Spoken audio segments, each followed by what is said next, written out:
നമസ്കാരം കൂട്ടുകാരെ. നമ്മുടെ സെക്രട്ടേറിയറ്റ് അസിസ്റ്റന്റ് പരീക്ഷയുമായി ബന്ധപ്പെട്ട പഠനം തകൃതിയായിട്ട് നടന്നുകൊണ്ടിരിക്കുകയാണ്. ടെലിഗ്രാം ഗ്രൂപ്പ് വഴി നമ്മൾ അതിന്റെ പഠനം തുടങ്ങിക്കഴിഞ്ഞിരിക്കുകയാണ്. അപ്പോൾ ആ ഒരു പഠനത്തിന്റെ ഭാഗമായി ഏതൊക്കെ ബുക്കുകളാണ് പഠിക്കേണ്ടത് എന്നതിനെ സംബന്ധിച്ചൊരു വീഡിയോ ഇതിനു മുൻപ് തന്നെ നമ്മൾ യൂട്യൂബ് ചാനലിൽ ഇട്ടിട്ടുണ്ടായിരുന്നു. അപ്പൊ ഇന്ന് നമ്മൾ ഇടുന്നത് ചില സുഹൃത്തുക്കൾ നമ്മളോട് ആവശ്യപ്പെട്ടു NCERT ചാപ്റ്ററുകളിൽ ഏതൊക്കെയാണ് കൂടുതൽ പ്രാധാന്യം നൽകി പഠിക്കേണ്ടവ എന്ന്. അപ്പൊ അതുമായി ബന്ധപ്പെട്ടൊരു വീഡിയോ ആണിത്. അപ്പൊ നമുക്ക് നേരെ സമയം കളയാതെ വീഡിയോയിലേക്ക് തന്നെ നമുക്ക് പോവാം. അപ്പോ ഹിസ്റ്ററി ഭാഗത്ത് നിന്ന് നമ്മൾ മധ്യകാല ചരിത്രം മുതൽ പഠിച്ചാൽ മതിയാവും. നമുക്ക് അതിനു മുൻപുള്ള ഏൻഷ്യൻ ഹിസ്റ്ററി അത്ര പ്രാധാന്യം നൽകി പഠിക്കേണ്ടതില്ല. നമ്മുടെ സിലബസിൽ അത്ര പറഞ്ഞിട്ടില്ല. മധ്യകാല ചരിത്രം നമ്മുടെ പ്രിലിംസ് പരീക്ഷയ്ക്ക് ആവശ്യമായി വരും. അതുകൊണ്ട് തന്നെ നമ്മൾ ഹിസ്റ്ററി നോക്കുമ്പോൾ 7ാം ക്ലാസ്സിലെ ചാപ്റ്റർ 1, 3, 4, 5, 10 എന്നിവ പഠിക്കണം. അത് മധ്യകാല ചരിത്രം അത്യാവശ്യം അതിൽ നിന്ന് നമുക്ക് ലഭിക്കുന്നതായിരിക്കും.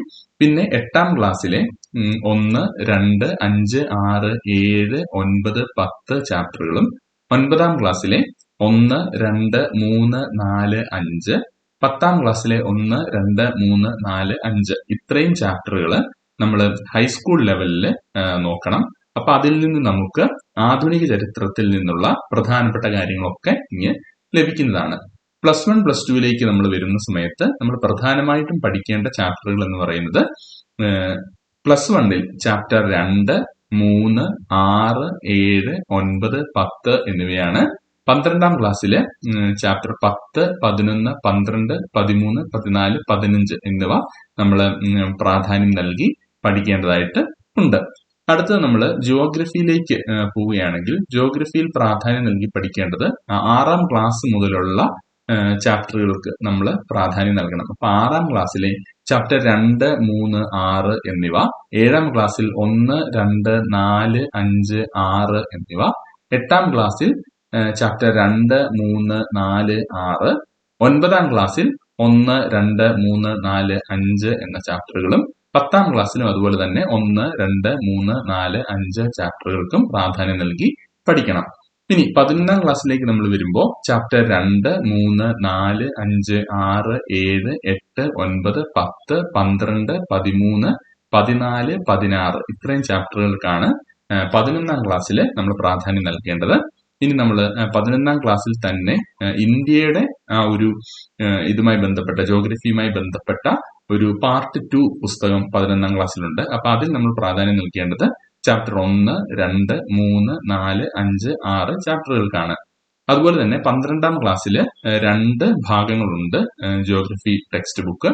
അതില് ഫണ്ടമെന്റൽസ് ഓഫ് ഹ്യൂമൻ ജിയോഗ്രഫി എന്ന് പറയുന്ന ആ ടെക്സ്റ്റ് ബുക്കിലെ പാർട്ട് 1ല് നമ്മൾ ചാപ്റ്റർ 1, 2, 4, 5, 6, 7, 8 ചാപ്റ്ററുകൾക്ക് പ്രാധാന്യം നൽകണം. അതുപോലെ അപ്പൊ ഇന്ത്യ, പീപ്പിൾ ആൻഡ് എക്കോണമി എന്ന് പറയുന്ന പാർട്ട് 2ലെ ചാപ്റ്ററുകൾ നമ്മൾ നോക്കേണ്ടത് ചാപ്റ്റർ 1, 2, 5, 6, 7, 8, 9 എന്നിവയാണ്. അടുത്തതായിട്ട് നമ്മൾ പൊളിറ്റി, ഭരണഘടന എന്നൊരു ഭാഗത്ത് നിന്ന് നമ്മൾ 6ാം ക്ലാസ് മുതലുള്ള ചാപ്റ്ററുകൾക്ക് പ്രാധാന്യം നൽകി പഠിക്കണം. 6ാം ക്ലാസ്സിലെ ചാപ്റ്റർ 1, 2, 3, 4 എന്നിവയ്ക്ക് പ്രാധാന്യം നൽകണം. 7ാം ക്ലാസ്സിൽ 1, 3, 4, 5, 7, 9 എന്നീ ചാപ്റ്ററുകൾക്കാണ് പ്രാധാന്യം നൽകേണ്ടത്. 8ാം ക്ലാസ്സിലേക്ക് കടക്കുമ്പോൾ നമ്മൾ ചാപ്റ്റർ 1, 2, 3, 4, 5, 9, 10 ചാപ്റ്ററുകൾക്ക് കൂടുതൽ പ്രാധാന്യം നൽകണം.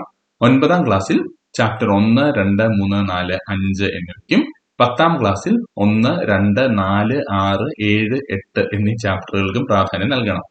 11, 12 ക്ലാസ്സുകളിലേക്ക് വരുന്ന സമയത്ത് അവിടെ ഇതുപോലെ തന്നെ നേരത്തെ പറഞ്ഞത് നമ്മൾ ഇവിടെ നോക്കുന്നത് നമ്മൾ പൊളിറ്റിക്കൽ സയൻസ് എന്ന് പറയുന്ന ആ ഒരു വിഷയമാണ്. നമ്മൾ ഭരണഘടനയുമായി ബന്ധപ്പെട്ട് 11, 12 ക്ലാസ്സുകളിൽ നമ്മൾ നോക്കേണ്ടത് 2 ഭാഗങ്ങൾ ഇവിടെ ഉണ്ട്. 11ാം ക്ലാസ്സിലെ ഭാഗം 1 political science Indian constitution at work എന്ന് പറയുന്ന ആ ഒരു പുസ്തകത്തിൽ നിന്ന് ചാപ്റ്റർ 1, 3, 4, 5, 6, 7, 8 എന്നീ ചാപ്റ്ററുകളും അതുപോലെ തന്നെ 2ാമത്തെ ഭാഗമായ പൊളിറ്റിക്കൽ സയൻസ് പൊളിറ്റിക്കൽ തിയറി എന്ന് പറയുന്ന ആ ഒരു പുസ്തകത്തിൽ നിന്ന് ചാപ്റ്റർ 2, 3, 4, 5, 6 എന്നിവയും നമ്മൾ പഠിക്കണം.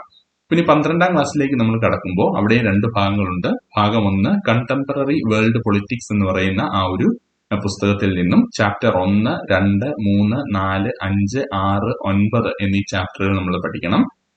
12ാം ക്ലാസ്സിലെ പൊളിറ്റിക്കൽ സയൻസിന്റെ പാർട്ട് 2 പുസ്തകമായ politics in India since independence എന്ന് പറയുന്ന പുസ്തകത്തിൽ നിന്നും ചാപ്റ്റർ 1, 2, 3, 4, 5, 6, 7, 9 ചാപ്റ്ററുകൾക്കാണ് കൂടുതൽ പ്രാധാന്യം നൽകേണ്ടത്. അടുത്ത എക്കണോമിക്സ് എന്ന് പറയുന്ന ഒരു ഭാഗത്തേക്ക് കടക്കുമ്പോൾ നമ്മൾ പ്രധാനമായിട്ടും 9ാം ക്ലാസ് മുതലുള്ള ടെക്സ്റ്റ് ബുക്കുകൾക്കാണ് പ്രാധാന്യം നൽകേണ്ടത്. 9ാം ക്ലാസ്സിലെ ചാപ്റ്റർ 1, 2, 3, 4 ചാപ്റ്ററുകൾ 10ാം ക്ലാസ്സിലേക്ക് വരുമ്പോൾ ചാപ്റ്റർ 1, 2, 3, 4, 5 എന്നീ ചാപ്റ്ററുകൾക്ക് പ്രാധാന്യം നൽകണം. 11ാം ക്ലാസ്സിലേക്ക് വരുമ്പോൾ എക്കണോമിക്സിലെ ചാപ്റ്റർ 1, 2, 3, 4, 5, 6, 7, 8, 9, 10 ചാപ്റ്ററുകൾക്ക് പ്രാധാന്യം നൽകണം. 12ാം ക്ലാസ്സിലെ മാക്രോ എക്കണോമിക്സ് എന്ന് പറയുന്ന പുസ്തകത്തിലെ ചാപ്റ്റർ 1, 2, 3, 4, 5, 6 ചാപ്റ്ററുകൾക്കാണ് പ്രാധാന്യം നൽകേണ്ടത്.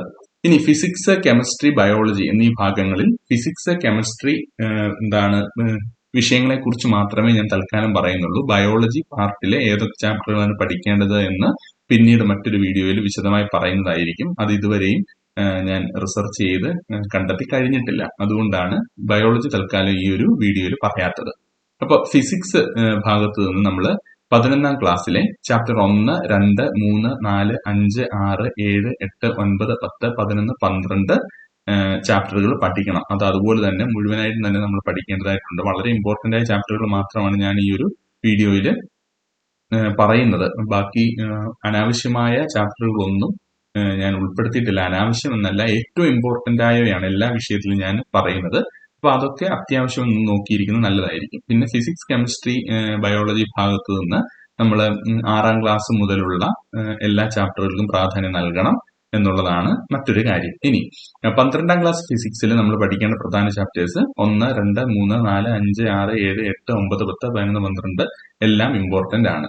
ഇനി കെമിസ്ട്രിയിലേക്ക് നമ്മൾ കടക്കുന്ന സമയത്ത് 11ാം ക്ലാസ്സിലെ ചാപ്റ്റർ 1 മുതൽ 12 വരെയുള്ള ചാപ്റ്ററുകളെല്ലാം തന്നെ ഇമ്പോർട്ടന്റ് ആണ്. അതുപോലെ തന്നെ 12ാം ക്ലാസ്സിലേക്ക് വരുമ്പോഴും അതുപോലെ തന്നെയാണ്.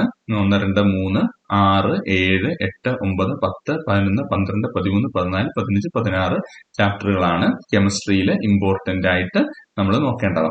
അപ്പൊ കൂട്ടുകാരെ, ഞാൻ ബയോളജി എന്ന ഭാഗം ഉൾപ്പെടുത്തിയിട്ടില്ല, നേരത്തെ തന്നെ പറഞ്ഞല്ലോ.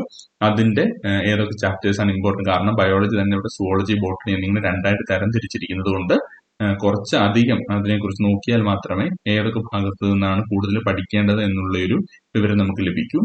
അവിടെ പ്രത്യേകിച്ച് നമുക്ക് ഹ്യൂമൻ റീപ്രൊഡക്ഷൻ, പിന്നെ അതുപോലെ തന്നെ സെൽ ഡിവിഷൻ തുടങ്ങിയ ചാപ്റ്റേഴ്സ് ഉണ്ട്. അതൊക്കെ ഇമ്പോർട്ടന്റ് ആണ്, നമുക്ക് തന്നെ അറിയാം. പിന്നെ അതുപോലെ ഡിസീസസിനെ കുറിച്ചുള്ള ചാപ്റ്റേഴ്സ് ഒക്കെ ഉണ്ട്. അപ്പൊ അതൊക്കെ നമുക്ക് വിശദമായിട്ട് മറ്റൊരു വീഡിയോയിൽ സംസാരിക്കാവുന്നതാണ്.